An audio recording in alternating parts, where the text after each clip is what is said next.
Hello viewers, நம்ம இப்போ பார்க்க போகிறது மட்டன் சுக்கா ஃப்ரை எப்படி பண்ணுறதுன்னு பார்க்கலாம். ஹலோ, அதுக்கு நான் இன்றைக்கி 1 kg ஆஃப் மட்டன் எடுத்து வச்சுருக்கேன்.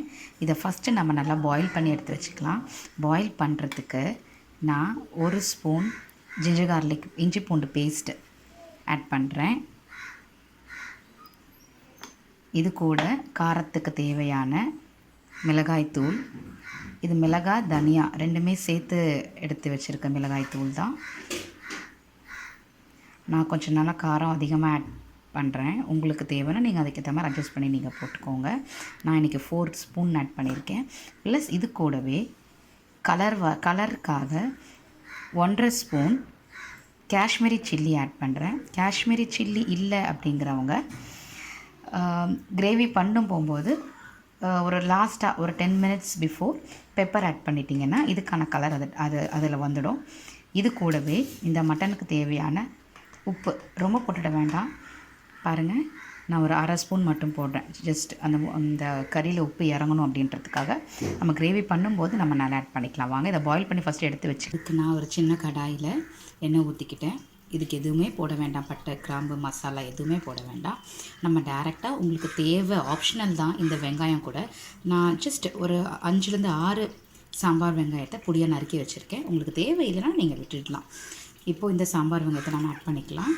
எண்ணெய் காஞ்சிடுச்சு. இது மாதிரி நீங்கள் பண்ணும்போது இன்னும் கொஞ்சம் டேஸ்ட் நல்லாயிருக்கும், அதுக்காக தான். இப்போது வெங்காயத்துக்கு அப்புறமா ஒரு 3 பல் பூண்டும் ஒரு சின்ன துண்டு இஞ்சியும் நான் எடுத்து இடித்து வச்சுருக்கேன். அரைக்க வேண்டாம், இடித்து போட்டுக்கோங்க. பாருங்கள், ஆட் பண்ணிட்டேன். இது நல்லா வதக்கிடலாம். எவ்வளோக்கு எவ்வளோ டீப்பாக ஃப்ரை பண்ணுறீங்களோ அவ்வளோக்கு எவ்வளோ சுக்கா ஃப்ரை சூப்பராக இருக்குங்க. வாங்க ஃப்ரை பண்ணலாம். பாருங்கள், எந்த அளவுக்கு டீப்பாக ஃப்ரை பண்ணியிருக்கோன்னு பாருங்கள். இந்த அளவுக்கு நீங்கள் டீப்பாக ஃப்ரை பண்ணால் தான் டேஸ்ட் வரும்.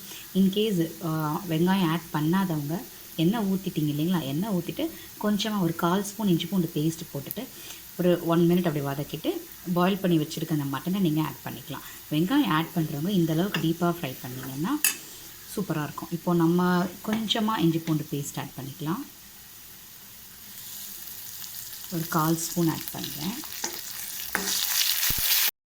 பாருங்கள், இஞ்சி பூண்டு வதங்கிடுச்சு. இப்போ நம்ம பாயில் பண்ணி வச்சுருக்க அந்த மட்டனை ஆட் பண்ணிக்கலாம்.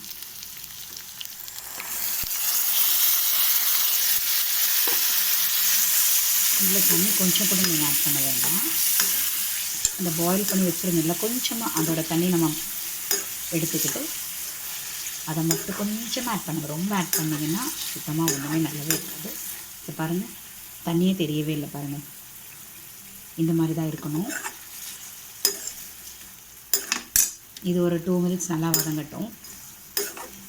ஏன் வெங்காயத்தை டீப் ஃப்ரை பண்ண சொன்னேன் அப்படின்னா, இந்த மட்டனோடு சேர்ந்து அந்த நல்லா டீப் ஃப்ரை ஆனது வதங்கும்போது சூப்பராக இருக்கும். ஸோ நம்ம சாப்பிடும்போது ஒரு டேஸ்ட்டும் இருக்கும். அந்த வெங்காயம் நல்லா வதங்கினது அந்த க்ரன்ச் பண்ணி சாப்பிடும்போது சூப்பராகவும் இருக்கும். அதுக்காக தான். இப்போ இது வதங்கிடுச்சு. இந்த சைடில் பெப்பர் ஆட் பண்ணிக்கலாம். காரம் நிறைய தேவைன்றது நிறையவே ஆட் பண்ணிக்கோங்க. இதில் சில்லி பவுடர் திரும்ப நீங்கள் ஆட் பண்ண வேண்டாம், ஏன்னா பாயில் பண்ணும்போது நம்ம ஆல்ரெடி ஆட் பண்ணிட்டோம். அதனால தான். பாருங்கள், நான் 3 ஸ்பூன், சின்ன ஸ்பூனில் 3 ஸ்பூன் பெப்பர் ஆட் பண்ணியிருக்கேன். எவ்வளோ நல்லா கலராக வந்திருக்கு பாருங்கள். நல்லா ஆயில் பிரிஞ்சு விடுது. இந்த ஸ்டேஜில் நீங்கள் கேஸை ஃபுல் சிம் வச்சுடுங்க. ஃபுல் சிம் வச்சுட்டு மூடி வைக்க வேண்டாம். ஒரு 10 minutes நீங்கள் அப்படியே விட்டுடுங்க. அப்போக்கப்போ கொஞ்சம் கிளறி மட்டும் விடுங்க. நல்லா சூப்பராக நல்ல கிறிஸ்பியான மட்டன் சுக்கா ஃப்ரை ரெடி ஆக போகுது. இது கூடவே நான் கொஞ்சம் கருவேப்பிலையும் ஆட் பண்ணிக்கிறேன். இந்த கருவேப்பிலையும் சேர்த்து ஃப்ரை ஆகும்போது அது நல்லா கருவேப்பிலை நல்லா கிறிஸ்பி ஆகிட்டு சாப்பிடும்போது சூப்பராக இருக்கும். அப்படியே சிம்மாகவே இருக்கட்டும். இதுவும் நான் கருவேப்பிலை நல்லா வதங்கிக்கிட்டே இருக்கட்டும். கொத்தமல்லி போட வேண்டாம். இதுக்கு நல்லா டீப்பாக ஃப்ரை ஆகிடுச்சு. இதுக்கு என்ன ஒரே ஒரு ப்ளஸ்ன்னா, இந்த மட்டன் சுக்கா பண்ணுறதுக்கு மட்டும் நம்ம யூஸ் பண்ணுற அந்த கடாய் வந்து நல்லா அழுத்தமான ஸ்ட்ராங்கான கடாயாக இருக்கணும். ரொம்ப லேஸாக வெயிட்லெஸ் யூஸ் பண்ணோம் அப்படின்னா அது ஃபுல்லாக அடி பிடிச்சிட்டு அந்த ஒரு டேஸ்ட்டே இல்லாமல் போய்டும். இது பாருங்கள், கொஞ்சம் கூட ஒட்டவே இல்லை. நல்லா சுற்றி உங்களுக்கே நீங்கள் பார்க்கும்போது தெரியும். நல்லா ஈஸியாக நல்லா ஃப்ரை ஆகிருக்குது. ஸோ இந்த மாதிரி பண்ணும்போது தான் அந்த மசாலாவும் சேர்ந்து டேஸ்ட்டாகவும் இருக்கும். இப்போ ரெடி ஆகிடுச்சு. அந்த கருவேப்பிலை, அந்த மட்டனு எல்லாம் சேர்ந்து சூப்பராக ஃப்ரை ஆகிருக்கு. வாங்க சாப்பிடலாம். மறக்காமல் சப்ஸ்கிரைப் பண்ணுங்கள், பெல் ஐக்கனை கிளிக் பண்ணுங்கள். கண்டிப்பாக இதை நீங்கள் வீட்டில் ட்ரை பண்ணிவிட்டு கமெண்ட் போடுங்க. தேங்க்யூ.